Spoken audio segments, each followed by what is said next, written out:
everyone, it's Buzzco. Welcome back.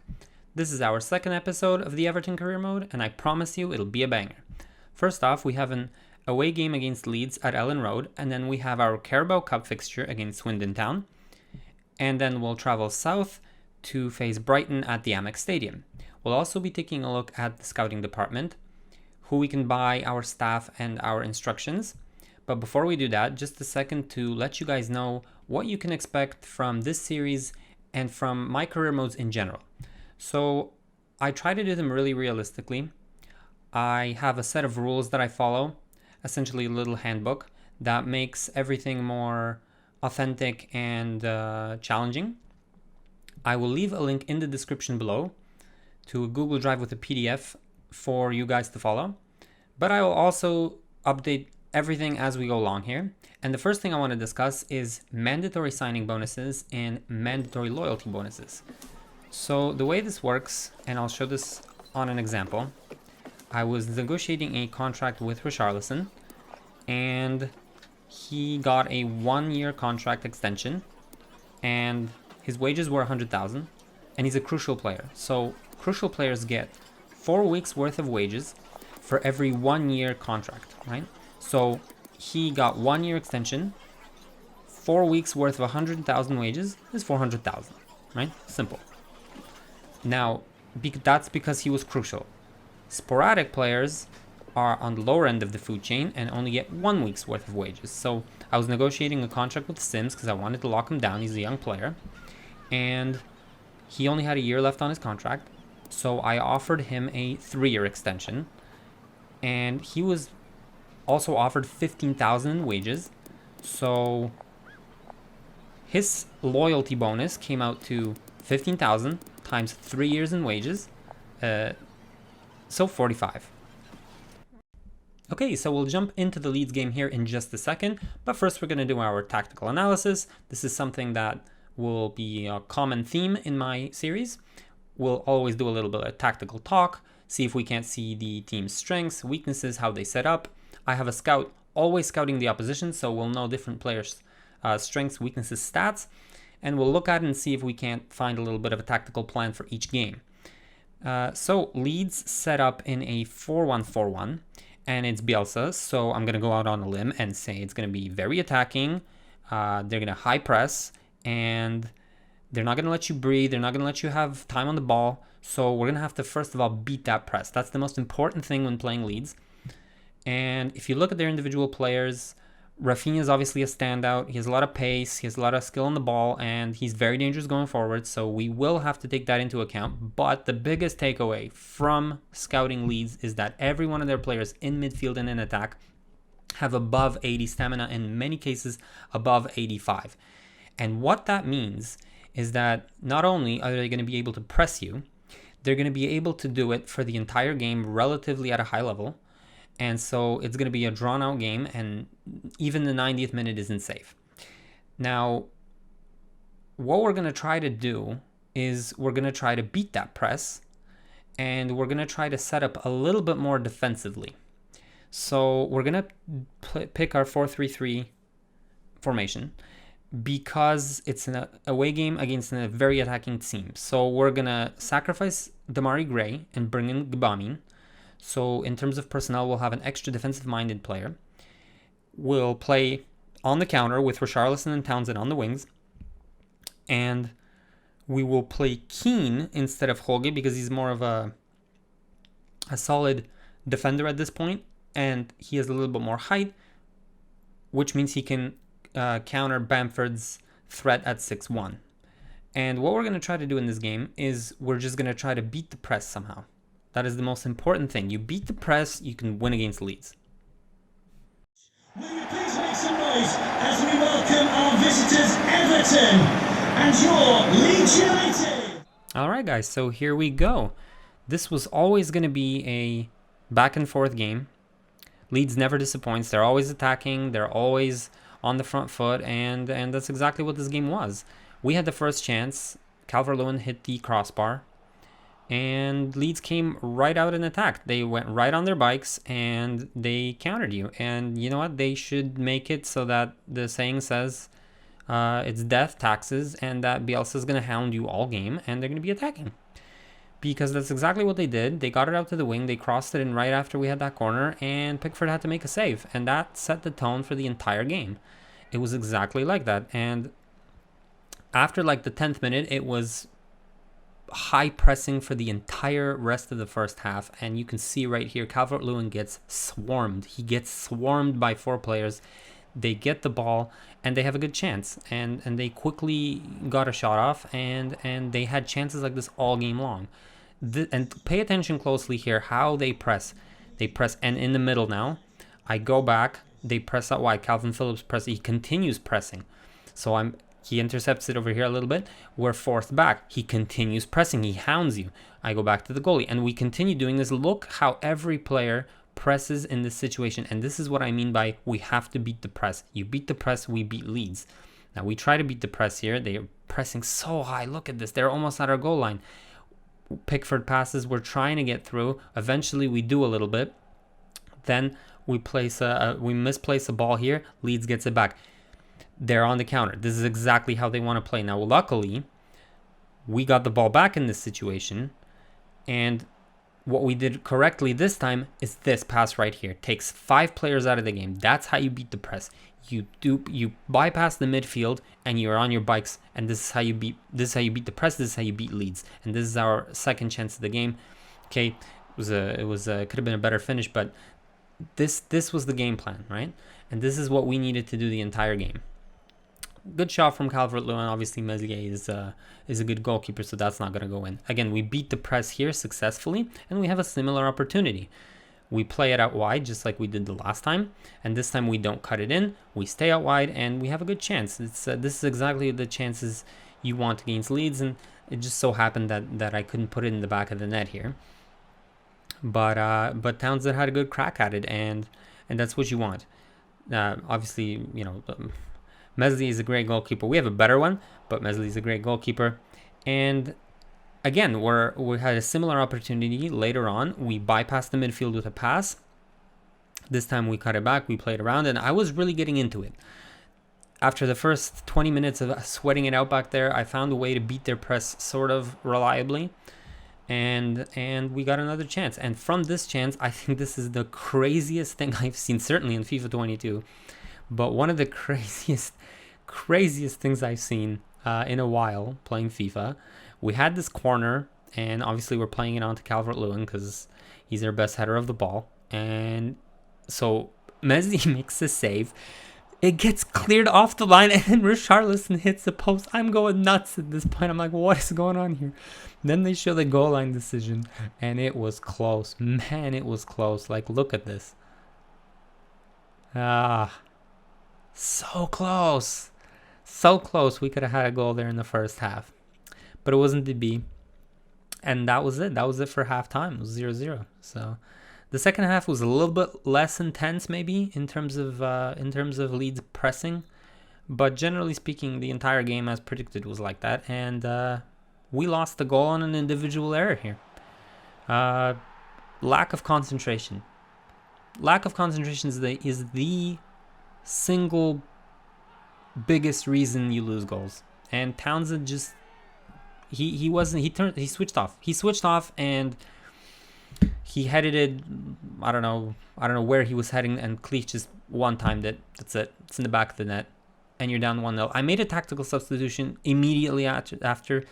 It's really important to immediately react. So I went to a 4-4-2 and I set it at high press. We pressed the ball. We regained it back. This was not long after. Calvert-Lewin gets the ball, squares it to Richarlison. We're back in the game, guys. Let's do this. Very good. I thought Damari Gray did a really good job coming in with fresh legs and intercepting that ball in the middle of the pitch. And that's what led to our goal. So sometimes it's surprising your opponent with something, and even just beating them with their own medicine. So, and that's exactly what we did. And shortly after this, I brought in Davies and Rondon, and it turns out, and literally this was like their first chance of the game, we did another counter, and Calvert-Lewin played a beautiful ball into Rondon. He's not the fastest. I was struggling here. They caught up to me. I muscled them off. I used the strength, muscled them off, and beautiful finish. 5-6 minutes, and we got a double, and all of a sudden we're winning the game.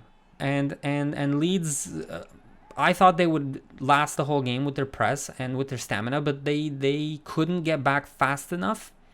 And Rondon, fresh legs, came on and he did the trick. So we utilized our squad there to good effect. It was a great substitution. Beautiful finish. This time Meslier was beat. I mean, you can't save everything. And that was the game. 2-1. Our second victory of the season. Away, hard game. Away against Leeds at Elland Road. 2-1.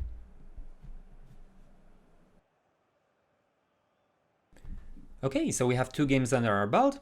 We know the squad strengths, weaknesses, we saw how it plays, and we can start to think about improving the squad. And that all starts in the scouting department. This is the staff we currently have. We actually started off with 5, and I bought Taylor Page as a 6th. Now, there's only a few ground rules I have in terms of the scouting network. So the first one is that you can't buy staff higher star rated than your club. And the other rules are that you have to scout the home country you're in. So in our case, England. You have to scout a neighboring country with a scout. So in our case, we'll do Scotland. And one scout always has to be dedicated to scouting the opposition. And that's where our tactical analysis comes from. When it comes to scouting the opposition, you want to send the scout with the highest judgment and the lowest experience. And the reason being is these star ratings in FIFA work like this. Judgment is how many scouting reports a scout can generate and how fast that scout can generate them. So when scouting the opposition, you want to scout as many opponents as possible. Experience is unimportant for us because experience determines how accurately that scout can find a certain type of player. And we're not looking for a certain type of player. We're looking for specific players who we know the names of. Now, when we are looking for a type of player, we set scout instructions and we send them out to different countries, which is exactly what we're going to do here. So we're going to use the following instructions for about half a year and see what we can find. Now we're going to look for wide midfielders, 2 different types of them. We're going to look for people who can sort of cut inside and either create or strike the ball. And we're going to look for the exact opposite. So people who can stay out wide and cross it in. And we're going to see what we find and we're going to mold our squad accordingly. We are going to find our long-term replacement for Coleman. That is probably, I don't know, number 1 priority, although the wide midfielders is a very important thing we have to address as well.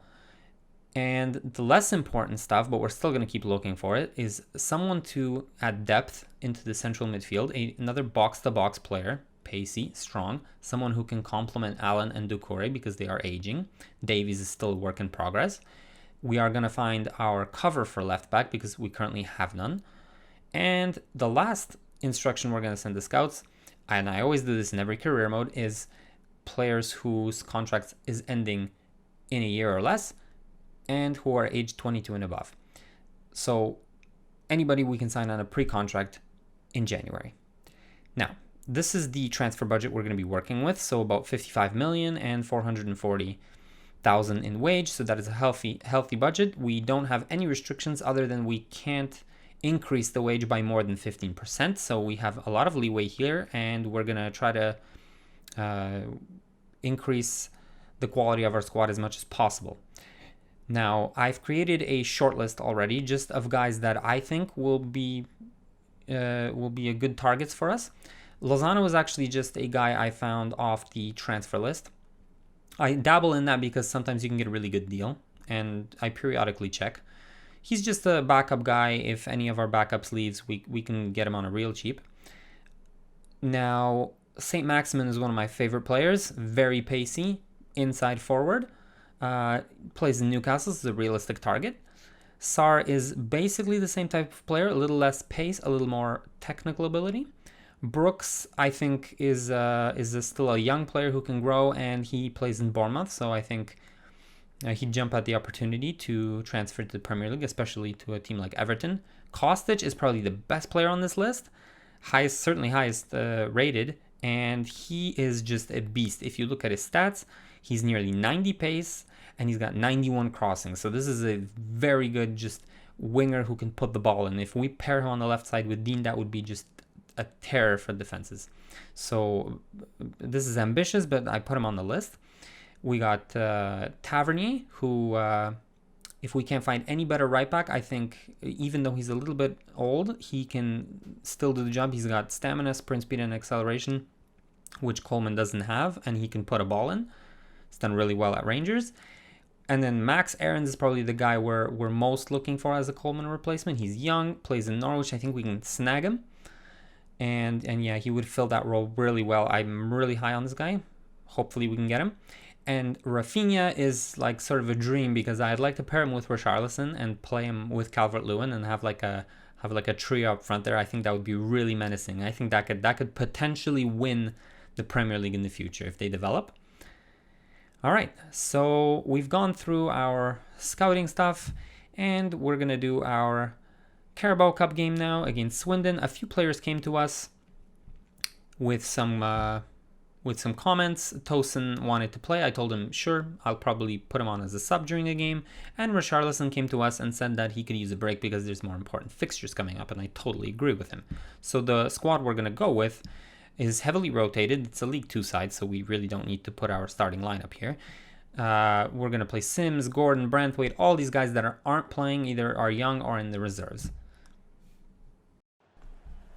Okay, so I will let the highlights play out here for a few moments. It's a good attacking game with a lot of goals, and our youngsters played, our reserves, so it's an interesting watch. But I would like to talk a little bit about my channel. So I'll be uploading 3 times a week, hopefully Monday, Wednesday, and Friday to start, and then until I get my routine down, and then eventually I would like to bring a second series into the mix alongside Everton, and so hopefully I'll be uploading a little bit more at that point, and then eventually hopefully I'll be uploading nearly every day. I really wanted to thank everybody who's watched thus far. If you enjoy my content, please consider leaving a like and subscribing. But moreover, I wanted to encourage you guys to go into the comment sections and leave, suggestions about, anything to do with doing something specific in career mode, maybe a specific transfer you'd like to see, or maybe you are frustrated with the types of players I'm buying, or maybe you'd like to suggest a new series at some point. Or maybe you just like to argue about tactics. That's fine as well. Anything to get you guys engaged. I'm really super excited to form a little small community here. And, as with everything in life, you can't do anything alone. So I'm hoping you guys will get active in the comment section. And I have an Instagram. Hopefully we can grow that a little bit. All right, so we beat Brighton 4-2. It was a relatively easy game. I got complacent and I lost 2 goals. It's totally my fault, but at the end of the day, it doesn't matter. We progressed to the next round of the Carabao Cup, and that's what matters. All right, so now we're going to go straight to the Brighton game, and we're going to start off with our tactical analysis. So they seem like they play a 5-2-1-2, maybe a 3-5-2 you can call it. So they're probably going to push those fullbacks farther forward at some point during the offensive phase, and then maybe they're going to press us with the forwards, and if we beat that, set up some mid-low block. They're not going to be too reckless, and they're going to be heavily reliant on that midfield trio for their offense. So individually, if we look at the players, we're going to have to watch out for those nippy strikers who are going to try to disrupt us, Mopai and Welbeck. And then in terms of their offense, we're going to have to watch out for Trossard, for Gross, and for Basuma, because they have excellent passing. All of them are apt creators, and we're going to have to somehow neutralize their little short passes. They're going to try to play triangles, diamonds, so we're going to have to keep that in mind. In terms of maybe Brighton's weaknesses, I think maybe their center backs, Shane Duffy and Lewis Dunk, they seem slow, so maybe we can put Richarlison and Calvert-Lewin to sort of get in behind more often, and maybe we can ask more questions. Maybe that'll be a weak point in their armor. So this is how we're going to set up. We're going to go back to our attacking 4-4-2 because we're going to try to be a little bit more on the front foot here.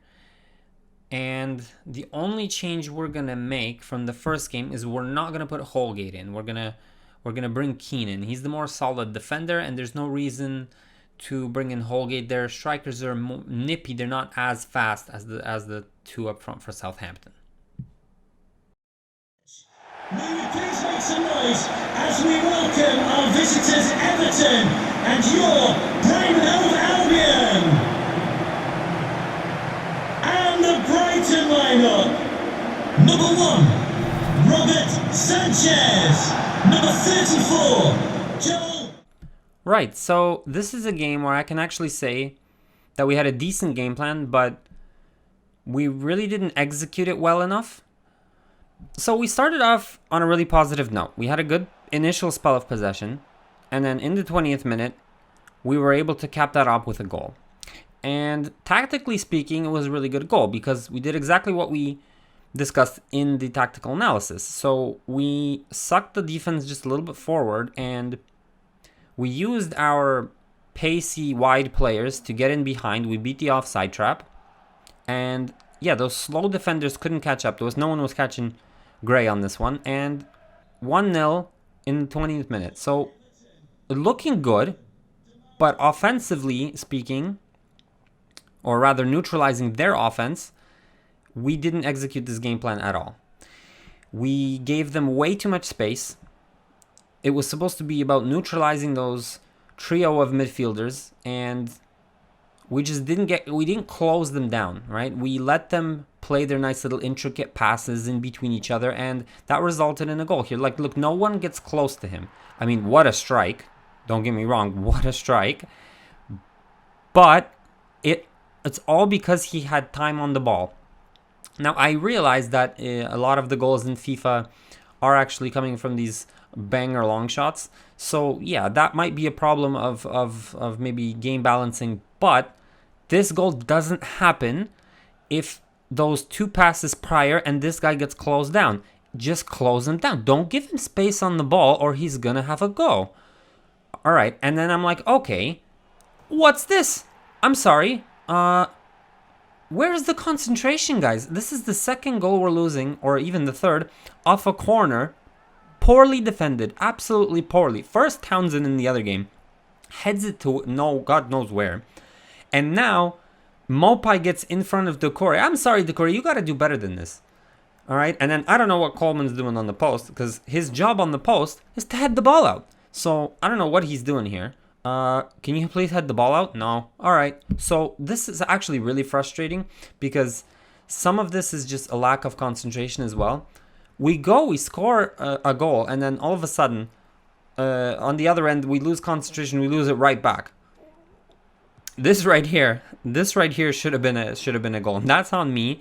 I thought the goalie was coming out, and I didn't press the shoot button. I pressed the pass button, and then Gray couldn't finish it, and I'm like, no. All right, but tactically speaking, we were actually pretty shambolic, and that didn't actually change in the second half. First 5 minutes, we lose a goal in the exact same fashion. Look at this. Pressure on the ball. No, Conley scores again, and it's 3-1. And at that point, I'm a little bit down because I just can't get I can't get anything going in the game offensively at this point, and I'm down 3-1, and they didn't have that many chances, but the chances they had, they finished. That's another story of this game. Chances were finished. Okay, so at this point I'm thinking we're really not in this game.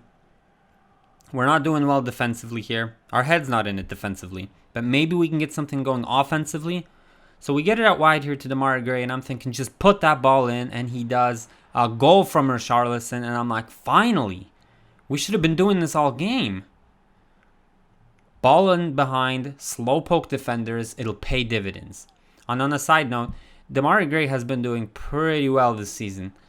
I mean, whether it be coming off the bench or starting, he's been really impactful. He gets a beautiful assist here. It's one of my favorites of the series so far. And Richarlison puts it in the back of the net. This is what I'm talking about. And this gave me a little bit more belief, a little bit more confidence going forward. And we got a spell of possession here, maybe 15, 20 minutes, where we did create more chances, where Brighton wasn't that scary, and where we took control of the game a little bit more. Allen from the outside, he's been trying these a few times this season. Sanchez, good save, but this is what I'm talking about. We had a few more chances.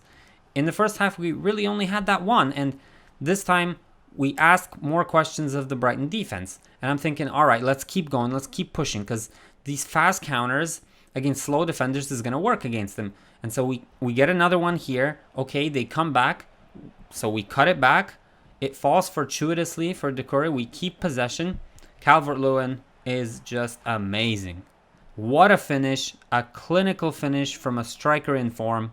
And you can see how great that finish is. It was 3 touches, 1 to bring it down, 1 to set his feet, and then 1 to put it in the back of the net. Beautiful goal. Not a lot of time on the ball, but he does what's needed, and all of a sudden it's 3-3. So, you know, you play the raffle, you win the lottery. We had a little bit more chances, we scored some goals.